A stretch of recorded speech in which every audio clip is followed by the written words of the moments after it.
O Brasil e o país do futebol, e nenhuma história traduz isso melhor do que a nossa relação com a Copa do Mundo.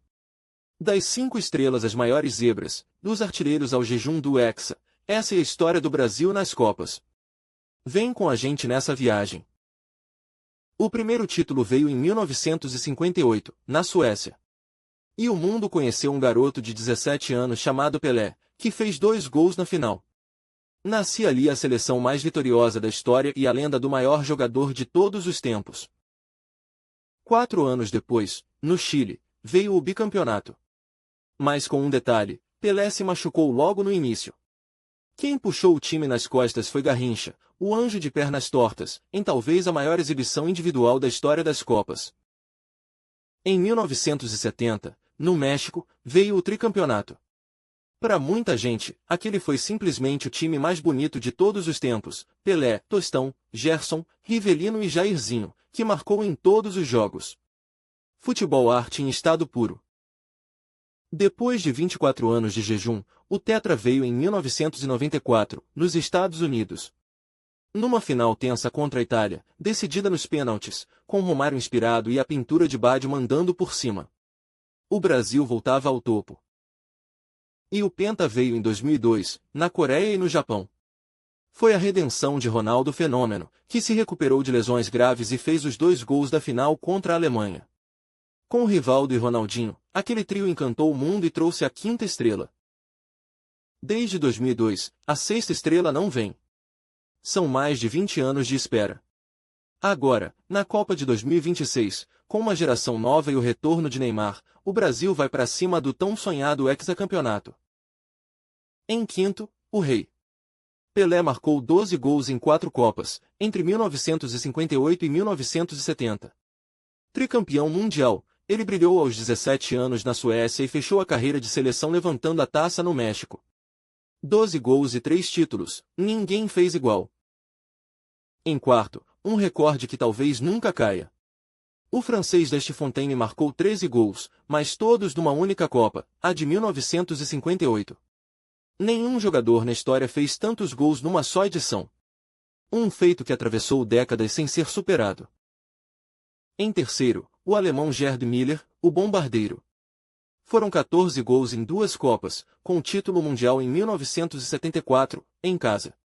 Por mais de 30 anos, o recorde de maior artilheiro das Copas foi dele. Um matador como poucos a bola já viu. Em segundo, o nosso fenômeno. Ronaldo fez 15 gols em Copas, e em 2006, superou o recorde de Müller. Só na campanha do Penta, em 2002, foram 8 gols, incluindo os 2 da final contra a Alemanha. A redenção mais bonita da história do futebol.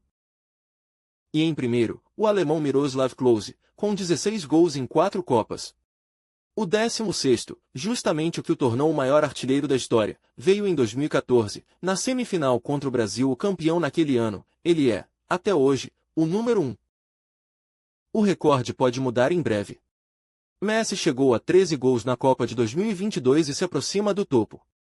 Em 2026, novos craques vão à caça desses números. Será que alguém supera Klose? A história das Copas ainda está sendo escrita. Em quinto, a abertura da Copa de 1990.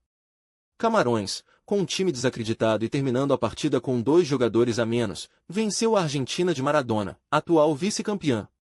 Foi o pontapé de uma campanha histórica que levou os africanos às quartas de final. Em quarto, outra estreia inesquecível. Em 2002, Senegal, estreante em Copas, encarou a França, a atual campeã do mundo, cheia de estrelas. E venceu por 1-0. Os campeões mundiais começaram a defesa do título perdendo para um azarão e acabaram eliminados ainda na fase de grupos. Em terceiro, a campanha da Coreia do Sul em 2002. Anfitriã, ela eliminou potências como Itália e Espanha e chegou até a semifinal, um feito inédito para uma seleção asiática. Com muita polêmica de arbitragem pelo caminho, virou a maior surpresa que um país sede já protagonizou. Em segundo, uma das maiores de todas.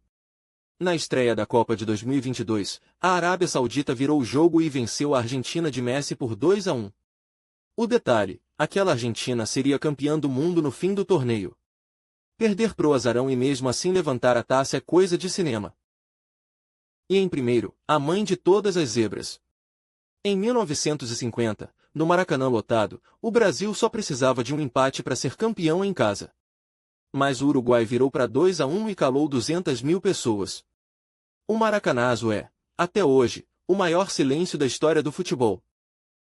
Na Alemanha, em 2006, o Brasil levava o chamado Quarteto Mágico, com Ronaldo, Ronaldinho, Kaká e Adriano. Mas parou nas quartas, perdendo por 1-0 para a França de Zidane. Faltou futebol para um time que prometia tudo.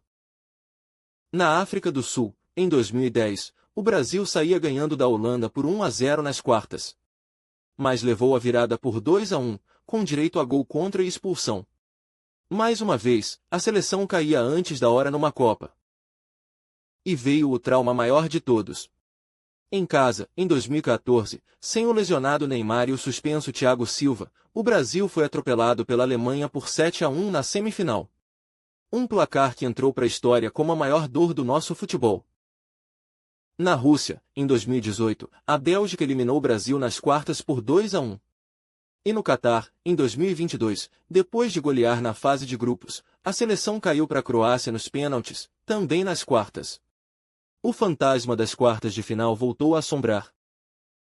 Pode parecer estranho, mas até 1950 a seleção brasileira jogava de branco, com detalhes em azul. Era o uniforme tradicional, usado durante anos. Ninguém imaginava que tudo aquilo estava prestes a mudar por causa de uma única partida. Em 1950, na final em casa, o Brasil perdeu para o Uruguai dentro do Maracanã lotado.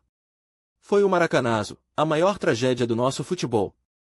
E a camisa branca virou símbolo daquela dor, acusada de não representar o país com orgulho suficiente. A solução veio por um jornal. Em 1953, o Correio da Manhã promoveu um concurso para criar um novo uniforme. A regra era clara, a camisa tinha que conter as 4 cores da bandeira nacional. Verde, amarelo, azul e branco, juntos pela primeira vez. O vencedor foi Aldir Garcia Selle, um jovem de apenas 19 anos, lá da fronteira do Rio Grande do Sul. Ele fez centenas de rascunhos até chegar no desenho perfeito, camisa amarela, gola verde, calção azul e meias brancas. Nascia ali um símbolo eterno. A nova camisa estreou nos anos seguintes, mas foi em 1958, na Suécia, que ela virou lenda. De amarelo, com um garoto chamado Pelé, o Brasil conquistou seu primeiro título mundial. A partir dali, amarelo e seleção viraram a mesma coisa. E tem uma ironia deliciosa. Aldir, o criador da camisa mais brasileira que existe, era da fronteira com o Uruguai e tinha enorme carinho pelo país vizinho, justamente quem causou o trauma de 50. O homem que vestiu o Brasil de amarelo nutria afeto pelo maior rival. Em 1950, no Maracanã lotado, o Brasil só precisava de um empate para ser campeão. Mas o Uruguai virou para 2-1 e silenciou o país inteiro. Não foi uma final oficial, mas o jogo que decidiu o título, e o maior trauma do nosso futebol. Em 1970, no México, o Brasil de Pelé goleou a Itália por 4-1 e levou o tricampeonato. Para muita gente, aquele foi o time mais bonito de todos os tempos, coroado com o gol do Carlos Alberto, considerado um dos mais perfeitos da história. Em 1994, nos Estados Unidos, Brasil e Itália empataram em 0-0 e a decisão foi para os pênaltis, pela primeira vez numa final de Copa. Baggio mandou por cima, e o Brasil, com Romário e Tafarel, conquistou o tetra depois de 24 anos de espera. Em 2014, a Alemanha venceu a Argentina com um golaço de Götze na prorrogação. E em 2022, veio talvez a final mais emocionante de todas. Argentina e França empataram em 3-3, com um show de Messi e Mbappé, e os argentinos venceram nos pênaltis. O fecho perfeito para a carreira do camisa 10. E essa é a nossa história nas Copas, glória, drama e a eterna busca pela próxima estrela. Em 2026, começa tudo de novo. Deixa o like, se inscreve no Sport Pulse, e bora torcer juntos. Vai Brasil!